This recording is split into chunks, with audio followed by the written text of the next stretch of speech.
Hello my dear Pisces! Eto na! Eto na ang iyong second half of September 2023. This is from September 22 hanggang sa katapusan, general reading. And yes, mga my dear, nababasa ko po yung mga comments ninyo. And no, hindi ko po sinasadya na wala po kayong laging upload. Nagkakataon lang my dear kasi nasa last ka, which is madalas naman ang upload is si Sagittarius, si Capricorn, si Aquarius, and then ikaw. Kasi hindi na talaga umaabot. Kumbaga parang hindi ko rin, kasalanan ko rin kasi hindi ko kontrolado yung, schedule ko. Diba? Saligumpay. Okay, meron na hulog, my dear. Ito na kaya, no? Ito na siya.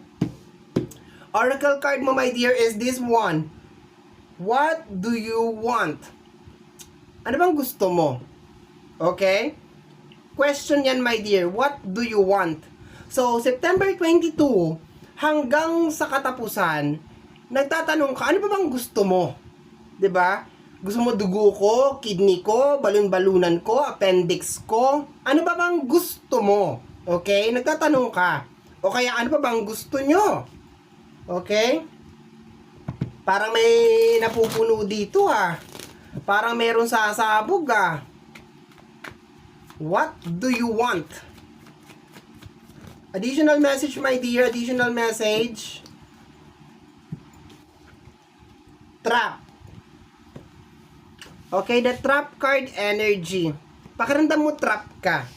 Okay? Posibleng may kinalaman sa obligasyon. Okay? Posibleng ibinigay mo na lahat, my dear. Ginawa mo na lahat. Okay? Umaabot ka na dun sa punto na parang napapagod ka na siguro, my dear, dun sa isang sitwasyon, dun sa posibleng obligasyon to, my dear. Kasi what do you want? Ano pa bang gusto nyo? Diba? Posibleng may kinalaman sa obligasyon. Obligasyon bilang anak, obligasyon bilang magulang, obligasyon bilang kapamilya, may kinalaman sa usapin ng obligasyon. So, second half, September 22 hanggang sa katapusan, nagtatanong ka, ano bang gusto nitong mga taong to? Ano bang gusto nyo? Okay, additional message tayo, my dear. Pakiramdam mo rin, my dear, natatrap ka sa isang sitwasyon. Parang hindi ka binibigyan ng option, hindi ka binibigyan ng ABC, wala kang multiple choice. Kumbaga parang yun lang at yun lang ang gagawin mo. Ang problema, may nararamdaman talaga akong something dito, my dear. So, kuha tayo ng additional cards. Okay, parang may problema. Okay? Posible din na energy ng taking advantage. May mga tao na tinitake advantage yung support na ibinibigay mo o yung kabaitan na ginagawa mo. Okay, my dear Pisces, let's go.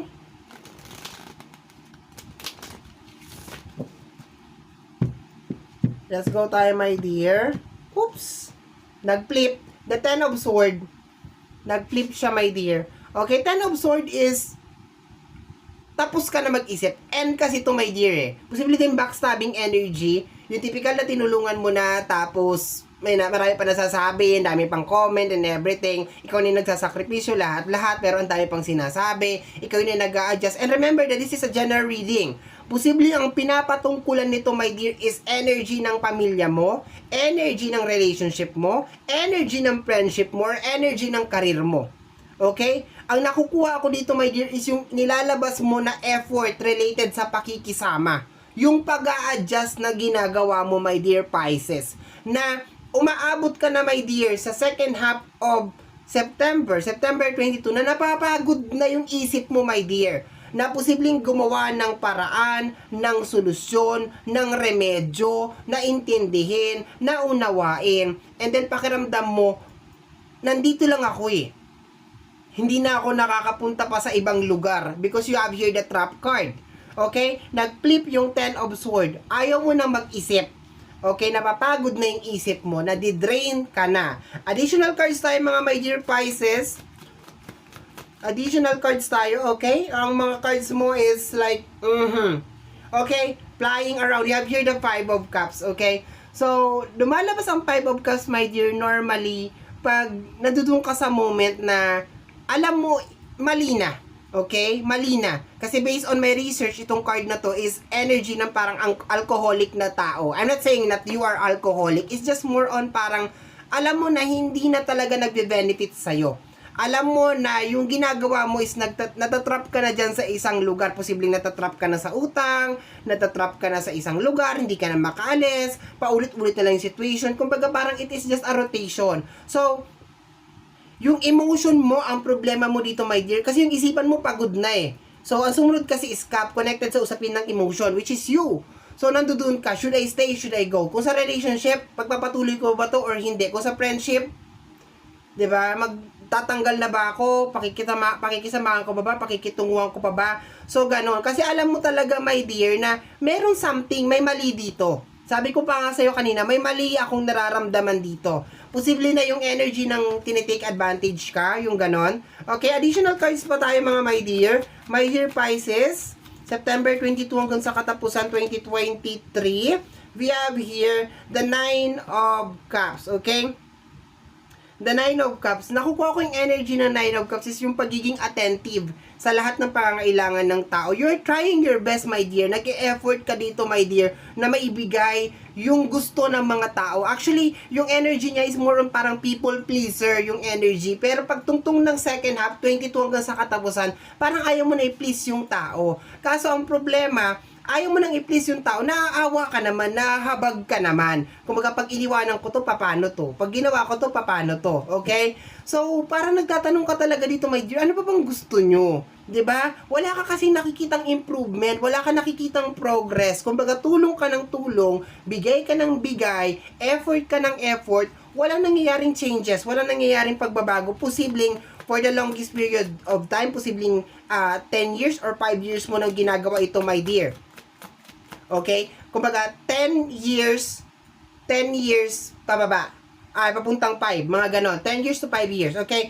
We have here the 8 of Cups. Okay? Kasunod ng ating 9 of Cups. Actually, yung 9 of Cups is positive energy. So, iba yung nararamdaman ko sa kanya. Sumunod sa kanya yung is 8.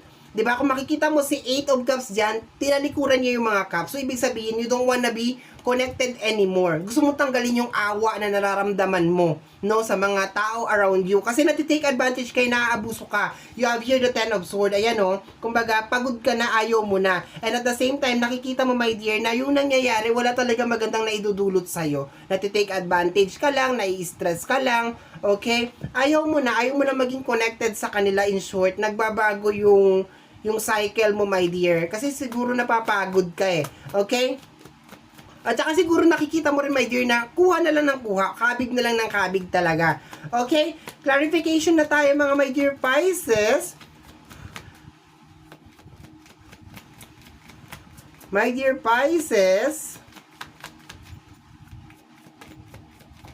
Okay? We have here the 4 of Swords.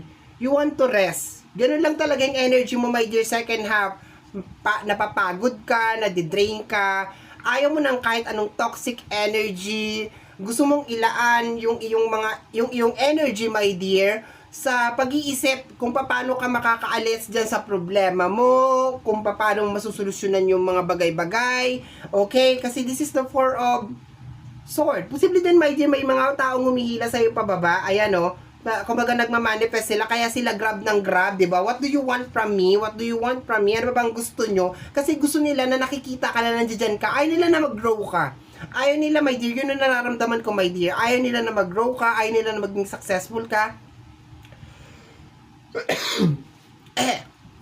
Okay. Additional cards sa'yo, my dear.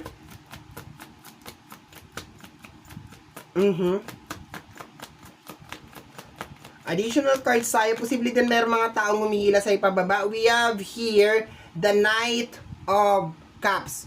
Ang problema mo dito is yung hindi ka marunong magsabi ng no, my dear. So, there's a tendency, tendency, type the correct answer. There is a tendency, mga my dear Pisces, na pag-aaralan mo sa pagtungtong ng September 22, papunta na to, pagkaramdam ko, dire-diretso na to hanggang sa matapos yung taon. Pag-aaralan mo magsabi ng no. Yung mag-resist. Kasi posible, my dear, na kaya ka nagkakaganito is kasi ayaw mo na makasakit ng damdamin ng ibang tao, pero hindi sila nag-hesitate na saktan ng damdamin mo. Nagigets mo yung point? Okay? And ang pinakamasama dito, my dear, is yung energy na gusto nila, naghihirap ka. Nagiging masaya sila. Posible yung ibang tao, tingin sa'yo, mayabang ka. Posible yung tingin sa'yo ng ibang tao is, nakatungtong lang sa ganyan, or ganyan, ganun. Alam mo yung parang, iba yung, hindi nila na-appreciate yung success na meron ka. Ang tingin nila, ay, nagkaganito lang si Pisces, ganyan-ganyan, ganyan. Kaya ang gagawin nila, kunwari kakaibiganin ka. Okay? Ang dami nito. Pero babasahin ko. First card natin dito is the Death card. Okay? Pag-aaralan mo talaga, kasi partner ito ng ating Nine of Cups. Okay? Pag-aaralan mo, my dear, na, ilan ba to? 1, 2, 3. Kasama na dito yung bottom deck of the card. No, hindi ko na titingnan. Pero tingnan natin yung bottom deck of the card. We have here the 7 of Pentacles. Posibly, my dear, na nagwo-worry ka rin related sa usapin ng financial. Okay? Bottom deck of the card to. Pero, this is the Death card, my dear. Pag-aaralan mo, my dear, second half of September 22 hanggang sa katapusan, na putulin yung masyado kang maalalahanin sa kanila. 'Di ba? Yung hindi mo naman problema pero apektado ka. Parang ganon. Hindi naman ikaw yung gumawa ng kasalanan pero apektado ka. Pag-aaralan mo yan, my dear. Okay? Next card natin over here is the 5 of Pentacles. Pag lumalabas ang energy ng 5 of Pentacles, nagkakaroon ka ng problema sa usapin ng pinansyal dahil sa kagagawa ng iba or dahil sa sobrang support. Ibig sabihin, may problema siya, dadaing sa'yo, aangal sa'yo, ikaw naman to the rescue, may problema ka rin. 'Di ba? Murit-murit ka rin, 'di ba? May problema ka, imbes na ayusin mo yung problema mo, susunod. Wala namang masamang tumulong pero to the point na tinulungan mo na ng isang beses, tinulungan mo na ng ilang beses, tapos wala pa rin pagbabago, 'di ba? 5 of Pentacles over here and the 7 of Pentacles. Nagkakaroon ka nga, my dear, ng problema sa usapin ng financial, my dear. Ayan, kasi ang 5 of Pentacles is more on parang pakiramdam na kinakapos ka sa usapin ng financial or something like that. And ang partner dito is the 8 of Cups, yung parang walk out na energy. Ayan.